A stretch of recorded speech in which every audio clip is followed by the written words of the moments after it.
What's good, YouTube? And let's talk May's presale madness. Oh my gosh, did Gamer's Choice bring it? I was pleasantly surprised when I clicked on them and saw so many things lower than I would have chopped the set up and priced it at. Usually, I only see a couple cards. They did great with the top end of the set, even bumping it up multiple times from low to 60 to 65. They sold out of 7th Tachyon and kept it cheaper for the players. I would have pre-sold this between the 60 to 80 range, and after code What'sGood5 for 5% off and to support the channel directly, this stayed at the lower range, and that is freaking awesome. Also, Silent Magician level 8, I probably would have put this up towards 80. We don't really know the pull ratios, and this is the first one I'm going for my collection, not for past formats, to put in a binder to have it sit there and enjoy it whenever I'm flipping through those pages. This is an art that just screams classic Yu-Gi-Oh, and I am so happy to see, but that's personal preference, tying into that card and memories. But a lot of people should have those, and they're pushing Silent Magician like I've mentioned.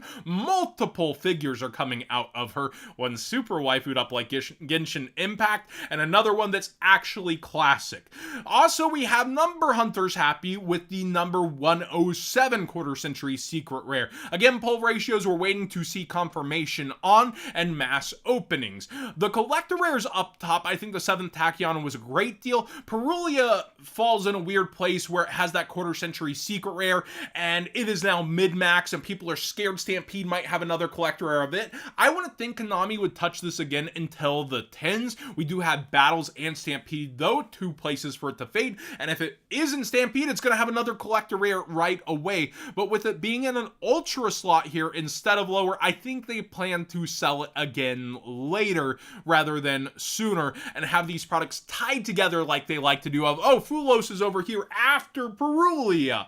I think that's the route, but again, still pure speculation there until we see what's in those sets. The middle range collector rares were really well priced too. I like that X Cross Cannon was just at 30 for fans of that deck. And I also think the Union controller was well priced for people looking forward to it. Man with the Mark, and a lot of this middle range stuff is overpriced in my opinion over here, and I love that sponsors, again, allow me to say whatever I want when it comes down to it and give my audience the advice I would truly be taking. Man with the Mark, it looked like it was overpulled from both creator pools, which is unlikely clumping because that's 2 different regions. It still could be clumping, but how likely would it be that the same secret in both regions was that instead of overprinted in order to make the other secret shorter, keeping them the true chases instead of the ultra rares in the set? Come on. It's Konami, but we'll still have to wait and see mass openings. That's speculation off of what we've seen so far, which is a good number of packs, but clumping could explain it. One card I failed to bring up last video was Duke of Demise. I think this card is amazing, and I don't think it'll get much cheaper than this. However, I don't think it'll immediately be more expensive, but then the Eldritch stuff could end up hyping this card. And over on TCGPlayer pre-sales, the Shadowland that we don't talk about too much because sellers are not competitive during pre-sales, they're trying to start it out over $25 freaking dollars. I think this is ridiculous. I don't think a lot of these prices are indicative at all of what they'll be versus how Gamer's Choice and Tier 0 actually give an honest try. It's so few sellers just trying to barely undercut each other and make as much money as freaking possible and then cancel the pre-sales when they go the other way. I really wish TCGPlayer would get their head on straight in the pre-sale game. I like more competition, and that's what Tier 0 and Gamer's Choice bring to each other. Gamer's Choice didn't do that well on the low end. Tier 0 did, but on the higher end, they didn't bring it as much as Gamer's Choice did, and it bumped it up even more. And the reason for that is they have their international customer base. This is still probably a pretty good deal down in South America. Come to Brazil, where the customs keep your cards forever, and things end up triple in freaking price, and people complain about it in the region a lot. So that's why they end up bumping up, is to keep it for those customers as well who didn't get in as early, and they usually end up still selling out of stuff like this at bumped up prices slightly. I really prefer the look that Gamer's Choice gave.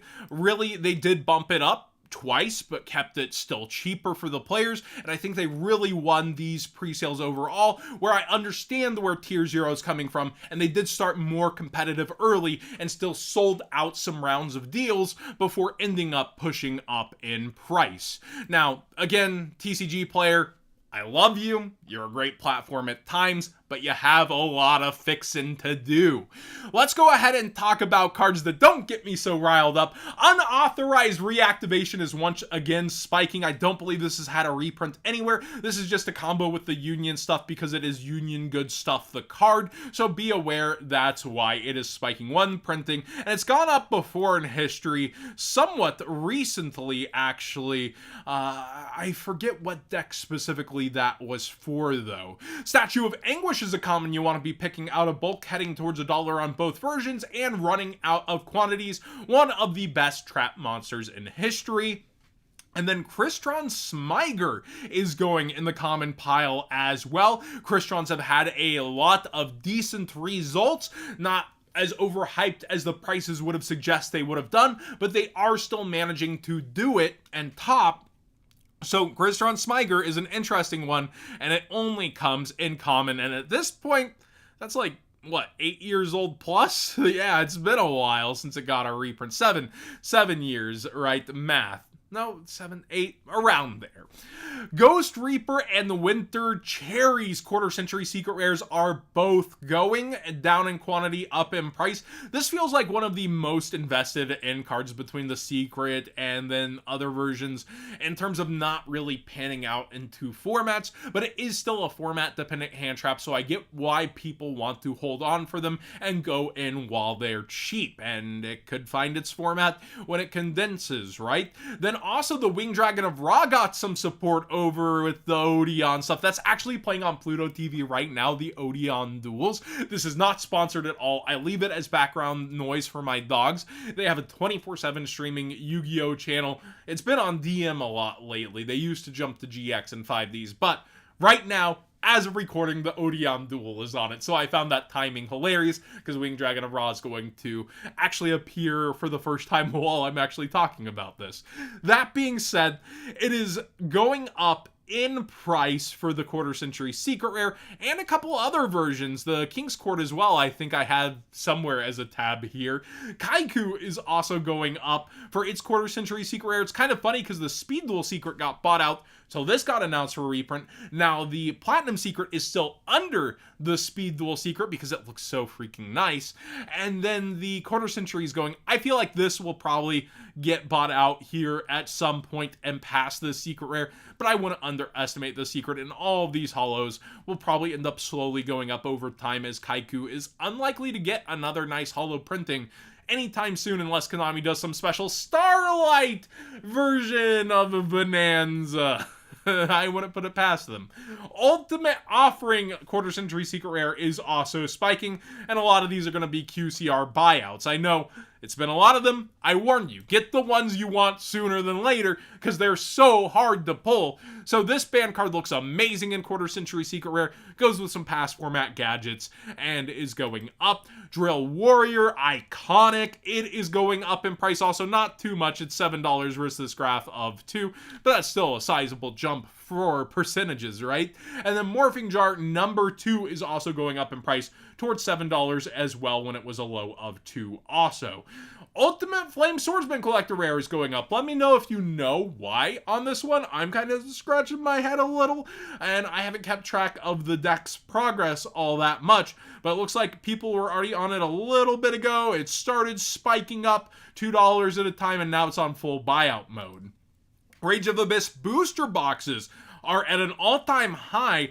They're about $90 here, and I would suggest if you're holding on to these, probably selling about now, and here's why. Primite Lordly Load confirmed for reprint, Fulos confirmed for reprint. That leaves Impulse in the chase pulls. These modern sets do get affected in price and come back down slowly at times during the reprint season, and then you're betting on a long game versus the singles that tend to do a lot better, but then you have to be able to call the singles and do critical thinking.